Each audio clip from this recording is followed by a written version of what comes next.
And now we move on to the next presentation, and that will be presented by Natalie Evans. She is Assistant Professor in the Department of Ethics, Law and Medical Humanities of the Amsterdam University Medical Centers. She's also a work package leader in two European-funded Horizon 2020 consortia, one called Entire and the other called Virtue. Both the applications of these consortia, I should say, has been written by Natalie first and foremost. So she has a quite capable hand in getting huge grants in, and she's so popular for that, you can imagine. And both these programs, they have their outlets in a thing called the Embassy of Good Science. And that is what Natalie will say a few words about most likely today, and she will also explain specifically about the Virtue project on how we are training and trained teachers of research integrity for their research integrity courses. So Natalie, without further ado, please go ahead. Thank you, Lex, and thank you for that kind introduction. Let me try to share. Oh, crikey, my screen has jumped forward to a point that I'm not at yet. Let me just try to stop that. Sorry, there's always problems when you're trying to share screens.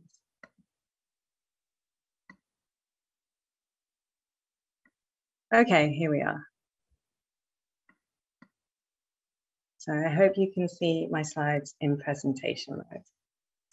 So I'm very happy to be here today to talk about the Virtue Train the Trainer program. I'm going to tell you what Virtue is, why we take an explicitly virtue ethics approach. I'm going to describe the program in some detail, including the rollout across Europe and actually beyond Europe as well. I'll give you an impression of the evaluation from the trainers and some first ideas about our plans for evaluating our trainees courses. So what is Virtue? So Virtue is a Train the Trainer course to give trainees the knowledge and skills to conduct a research integrity program from a virtue ethics perspective. And it was developed by a European consortium funded by the European Commission and led by Amsterdam UMC. So our trainees are taught how to foster reflection on the virtues needed to make a good researcher and how to promote understanding of the European Code of Conduct for Research Integrity in a nutshell. The program has an aspirational approach and focuses on reflection on personal attitudes and behaviours. So just to give you an idea about the theoretical and conceptual background of the program, obviously it takes a virtue ethics approach. Trainees understand the importance of virtues and how to develop them in practice. It also fosters an ethos of science. So the European Code of Conduct, which is an initiative to both codify and further foster an ethos of science in Europe, is the principal guiding document, and the principles and practices of the European Code of Conduct are integrated throughout the program. Also takes a learning by doing approach, and this is on a number of different levels. So the first level is trainees experience the program as a participant, then they practice the role of trainer, so learning by doing, and reflect on the skills needed to use the materials in teaching. Also on another level, learning by doing is reflected in the participatory exercises which are part of the program. So the participatory exercises all involve these group learning processes where participants come to shared perspectives together, learn together, and that is also an aspect of learning by doing. Learner-centered teaching is important for the program, so trainees can select which materials and exercises to use based on the needs and backgrounds of their students. So we provide them with a toolbox of materials. So why do we take a virtue ethics approach? And I think it's important to address this early in the presentation, because some people might perceive a virtue ethics approach as putting all of the responsibility on individual researchers and not addressing more systemic problems in research. But we think that you shouldn't fail to recognize that dilemmas encountered by researchers are often moral dilemmas, and we need to give individuals the knowledge and the tools of how to deal with these. So, what are the advantages of a virtue ethics approach? It goes beyond focusing on rules and compliance and fosters learning how to apply rules in specific situations, taking into account the complexities and dilemmas of real-life research. Hopefully, it develops researchers' moral sensitivity, teaching them to reflect on the goals of their profession, in this case, the advancement of knowledge, and the research qualities that support those goals. And we hope that it will help participants to become better researchers, motivating them to develop the qualities of a virtuous researcher for themselves and providing them with the knowledge and skills to do so. So what does this program look like? I've already said we give them a toolbox. So we provide our trainees with online e-learning modules and instructions and knowledge of how to facilitate participatory exercises, and these target different learning goals. They're easy to use, they're adaptable to context, and they're modular. You can use them all together, which has an added value, or you can use them individually without losing the context of them. So the learning objectives for our trainees are to identify the core principles and practices outlined in the European Code of Conduct for Research Integrity, to understand and teach core virtue ethics concepts and terms, to relate research integrity to virtue ethics, to experience and facilitate case-based and experiential exercises aimed at fostering reflection on virtues, to engage in group reflection on experiences of teaching, and to adapt teaching approaches based on the target group characteristics. Now, the learning objectives for our trainees researchers are similar, minus the teaching objectives, but also we want them to uphold scientific virtues in research practice. So what is the training schedule for our trainees? Well, they have to follow the e-learning modules before some first participatory sessions. Then they experience the participatory exercises as participants in these first participatory sessions, where they're also given information about the relevance of each of these participatory exercises for the program and tips on facilitation. Then we ask them to go and practice these exercises in their own settings with their own colleagues or students. And then they come back in a final participatory session where they reflect on the practice in their own settings and they get more support. Then we ask them to go off and train others. So in terms of the online e-learning modules, there are 14 of these in 4 series. They are for individual learning and reflection. They give an introduction to the main concepts and principles in both research integrity and in virtue ethics. They provide an introduction to the European Code of Conduct for Research Integrity. They're interactive. They provide moments of reflection, and they also contain quizzes. Now that interactivity is between the individual and the e-learning module. It's not within the group.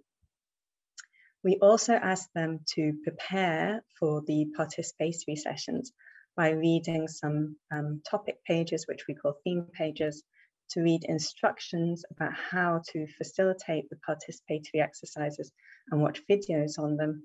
And all of this material is available on the Embassy of Good Science.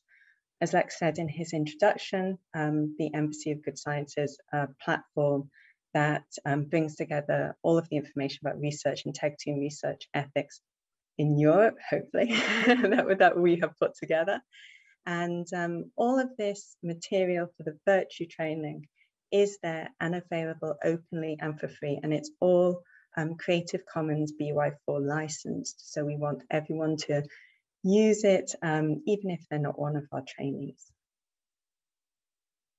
So we have 4 series of e-learning modules. There's the Introduction to Research Integrity, and each one of these modules is only between 5 and 10 minutes long. So when I say we have 14 modules, it sounds like quite a lot, but it's not too much.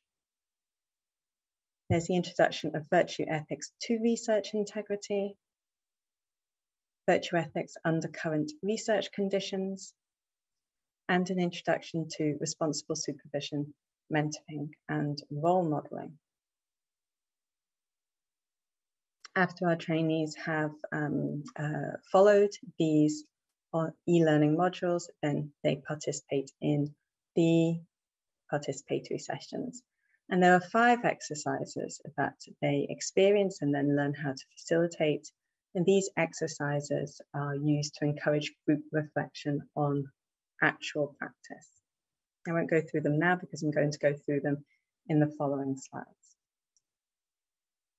So we have the debate and dialogue exercise, and the importance of this is to identify the features of a debate and dialogue. This is particularly important for our trainees because they need to facilitate participatory exercises, and they need to know how to foster dialogue amongst their researchers and to try to avoid debate.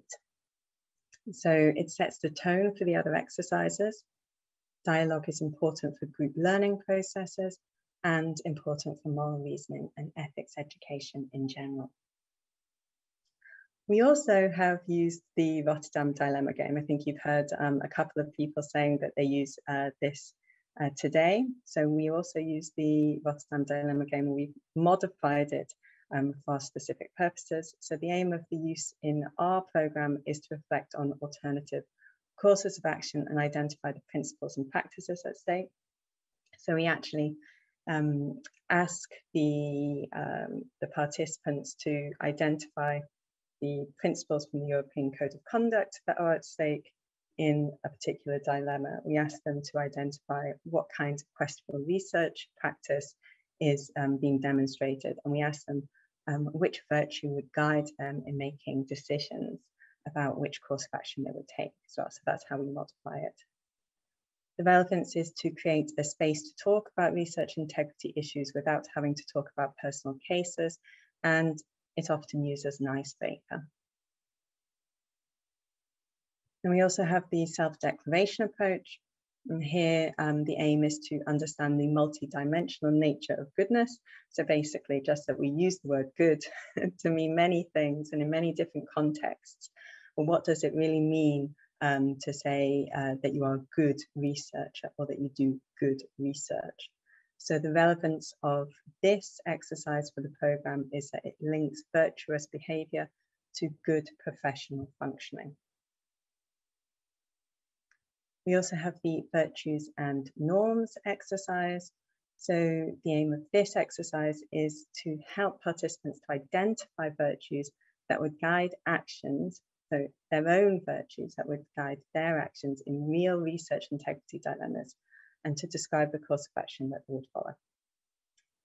The relevance of this is to facilitate reflection on personal cases. We use a case from a member of the group, and to learn through dialogue by sharing personal perspectives. And lastly, we have the middle position exercise. And the aim of this is to foster sensitivity for scientific virtues and acknowledge the ambiguity of virtues for guiding action. So we might say that we would, the virtue of honesty would guide us in a particular situation, but what does that mean concretely? How do you be honest in exactly the right way? So the relevance is to foster reflection on acting on virtues in specific situations, to understand the practical meaning of abstract virtues, and to reflect on moral ambiguities and grey areas. So then our trainees go and they practice these exercises in their own settings with colleagues or students. And we give them self-reflection forms so they can write down how it went, what went well, what didn't go so well, what was the any gaps in their knowledge when it came to facilitating the exercises. And we use these self-reflection forms in a final participatory session where all of our trainees come together and they reflect on their experiences with facilitating the exercises. And then we give them feedback and more support, and we can also deepen reflection on theoretical issues by answering their questions. So we also ask them to train 10 researchers in their own setting. So specifically 10, because we promised the European Commission that we would train 305 trainers, and they would in turn train 3,050 researchers across Europe. So this is our we have a carrot to make them go and train those researchers, because without training those researchers and providing us proof that they've done that, then they don't get their certificate. So we ask them to train the researchers to get their certificate. They're also able to use the Embassy of Good Science to interact with the community of trainers on the Virtue discussion section, which is closed for our trainees. And they can contribute to the materials on the basis of their own training context, because the Embassy of Good Science is a wiki platform, so you can also upload your own materials. And we actually have some trainees and some consortium members who have translated our training guide into different languages. We now have Russian, German, and Turkish in addition to English, and we will shortly be making training guides specifically for those different languages and have them available on the embassy as well. So our trainees themselves add to our materials. And just by talking about it, I'm not sure if I give you a good impression of what the training looks like. So I'd like to share this video. Please tell me if you can't hear it, because I thought I shared the sound when I shared, but then I had to share again. So please let me know.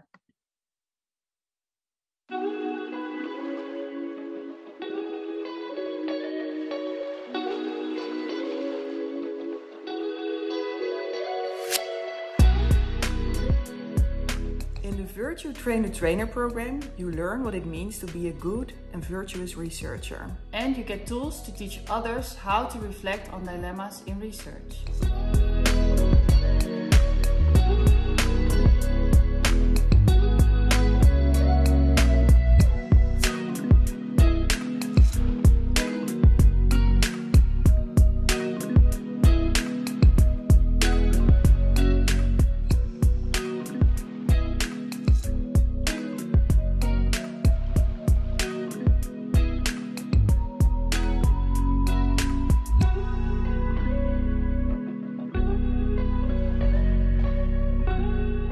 Face-to-face exercises, you develop your teaching skills through interactive and reflective group activities.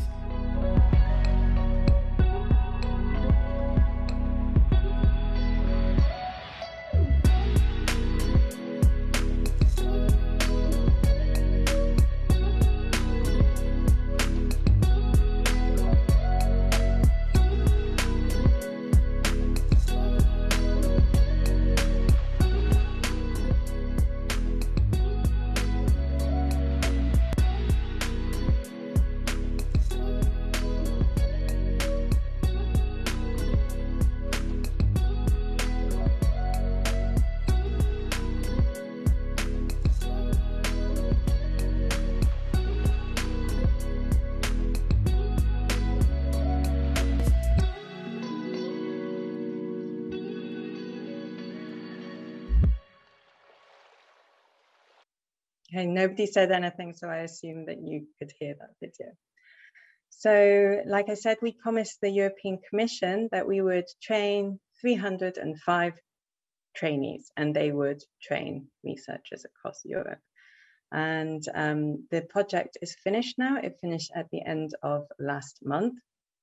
I'm happy to tell you that we trained 467 trainers exactly, and they trained over 3,100 trainers. I can't remember the last digits of the research, sorry, but we made our numbers. We were very happy, and it was quite difficult. So we finished now issuing the certificates. We've been certifying the trainers. Also, not just Europe, we had an international training as well. So we trained some people in North America, and in Africa, there was quite a lot of interest as well. And don't just take my word for it. I want to show you another video now of the experience of our trainees.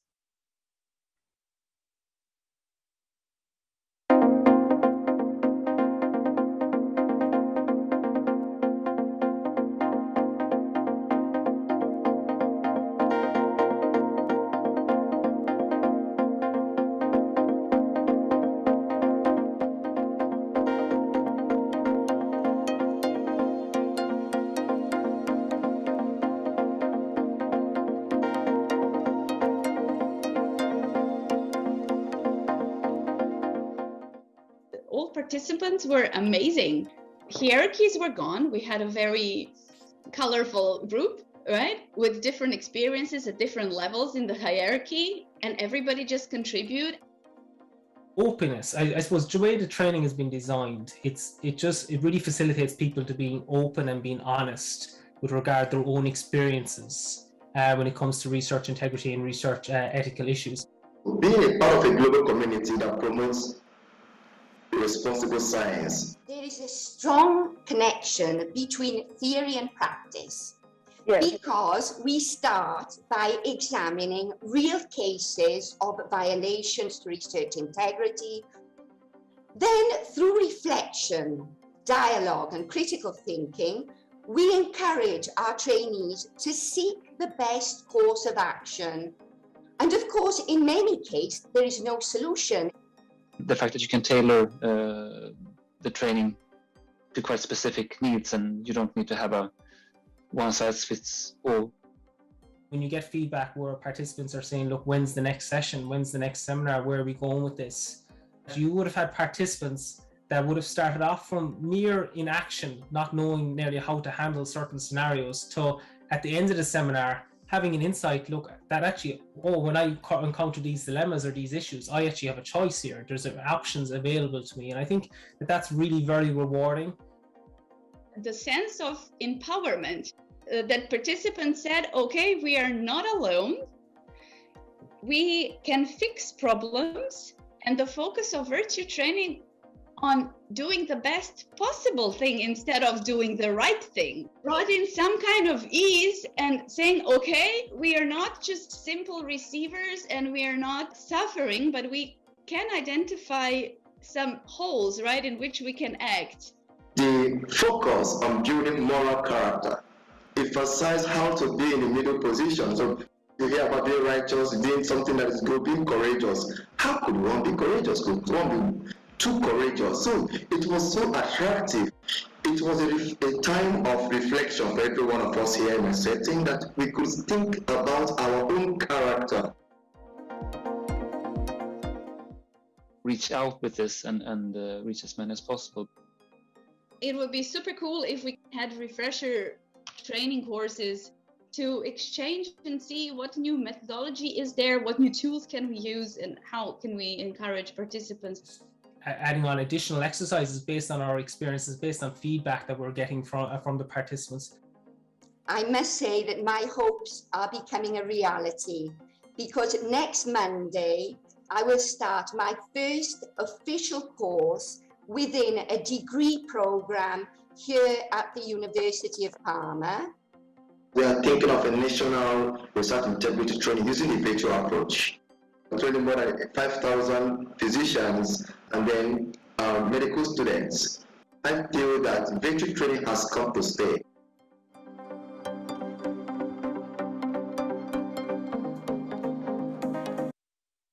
Okay, so those were some of our very enthusiastic trainees, but does that give a good reflection of the experience of most of our trainees? Well, I hope to give you an idea about that by showing you the evaluation that we did of the Train the Trainer program. So we developed 2 questionnaires, one that focused on the e-learning modules and one that focused on the participatory exercises. And we gave these to our trainees at different points. So the trainees got the e-learning module questionnaire after they had completed the e-learning modules before the participatory sessions, and they got the questionnaire on the participatory exercises after the whole of the program. And so you can see the response rate is slightly different, but around a quarter of our trainees filled in the questionnaires. And there were many items, and I'm not going to go through all of them, but just give you some of the ones that give more general impression of how people experienced the different elements of the training. So in regard to the e-learning modules, when the trainees were asked what grade they would give between 0 and 10 for the e-learning modules based on a general impression, the median was 8, and people seem to give quite high marks. The grades that they gave might not be reflective of the end e-learning modules, because the questionnaires were also used to iteratively improve the materials as well. So some feedback that we got from the beginning of the program was used to improve the e-learning modules closer to the end. So in relation to giving you an impression of some of the comments people gave, I'll give you the best of best and the worst of the worst. Someone who graded the e-learning modules 10 said, I really enjoyed the courses and thought they were effective, well designed and thoroughly thought through. Someone who graded them 0 said, I believe that for a PhD student, the course is too advanced and it is more suitable for a senior or more experienced researcher. So the relevance for future teaching, when the trainees were asked how likely it is that they would use the online courses for future teaching, the majority said likely or very likely. And when asked if they were confident about using the online courses in their own future teaching, again, the majority said that they agreed or completely agreed. The results for the participatory exercises were slightly better when trainees were asked what grade they would give between 0 and 10 for the training based on the general impression. The median was 9. And best of the best comments, someone who graded the participatory exercises 10 said, I found that the training influenced my personal and professional attitude and behaviour. Material from the training will be helpful in teaching activities, not only for PhD, but for Masters and Bachelors too. So they disagreed with the person who gave grade 0 in the previous slides. And someone who graded the participatory exercises 2 said, to be useful, this training cannot be done online with strangers. You need to create an atmosphere of trust by getting the participants to know each other. And we did have to move the participatory sessions online because of the worsening pandemic in Europe. So for the relevance for future teaching, when we asked the trainees if they felt that the online training helped them feel confident to also deliver the training in a face-to-face format, this was important, an important question for us because of the move online because of the pandemic. The vast majority agreed or completely agreed. And when asked how likely it is that they would use elements of the training, that being the participatory exercises, in their teaching, the majority said likely or very likely. So quite positive in relation to the trainees' experience of the Train the Trainer program, but that doesn't tell us if the researchers who are trained in these programs from across Europe actually start behaving better, or if they learn to uphold these scientific virtues in practice, which is our main aim. So we do plan to do a pre and post training study, and we're developing this now. We will probably use as the measure and a modified version of the Euro MCD. This is a measure that was developed to look at the experience of moral dilemmas in clinical practice. And then we would like to see if it can be used also in a research environment.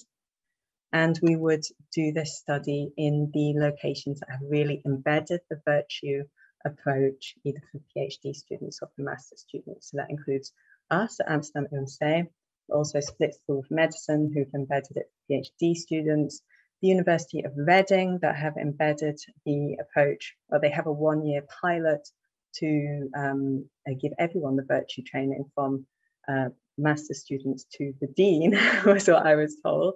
And also Acıbadem University School of Medicine in Turkey, where they've embedded it for master's students.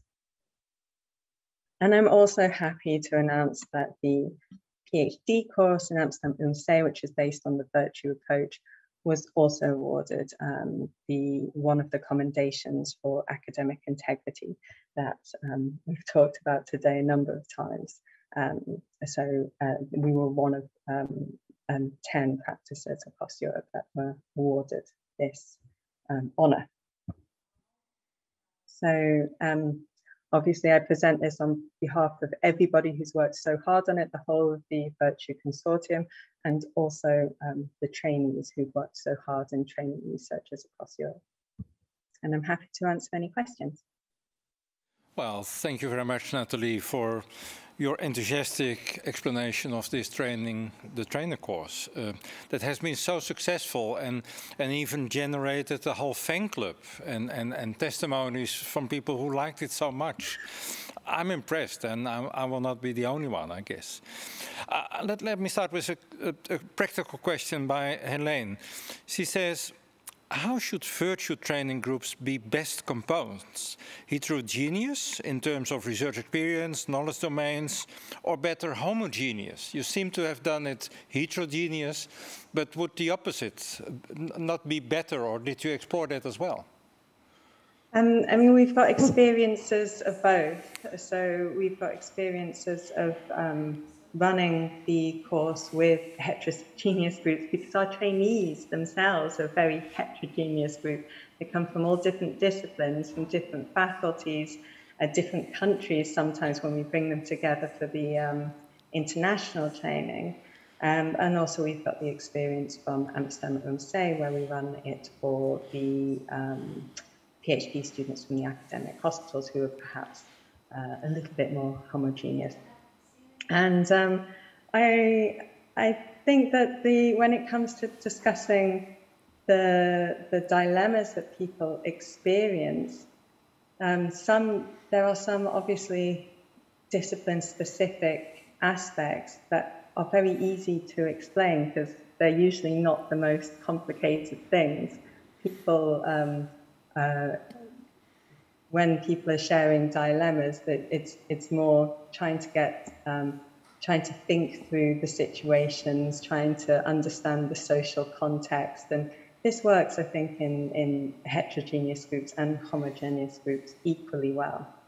And the good thing about the training and the exercises are that they're appropriate for any discipline, any career stage.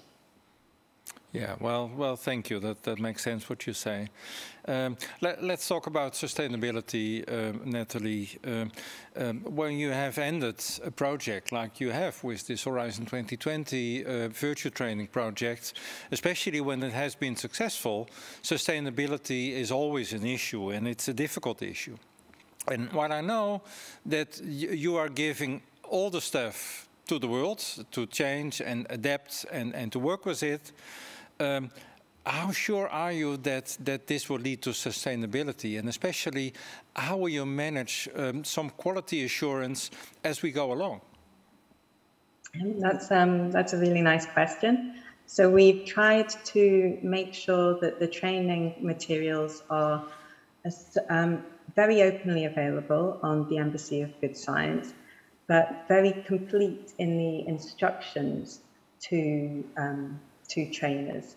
So those very complete instructions are there even when we, as the consortium and as sort of the meta trainers, might not be there. And we hope that they are complete enough for people who maybe never even attended the training to go and use those materials to go and facilitate groups themselves. And how people might adapt the exercises in the future. I think that we actually encourage adaptation because that's where things develop and improve as well. And we ask people to come back and tell the community of trainers about the adaptations they've made and share them, and then we can start a conversation about them. And that's why we created a community, a closed community for virtual trainers on the Embassy of Good Science. It's a discussion group that you can't see if you are not a member, and that's on the community page. Yeah, well, that makes some sense. And what about these certificates, Nathalie? They are already a collector's item, I noticed. Will they become even more a collector's item because no one will give out these certificates anymore, or what will happen to that? No, we asked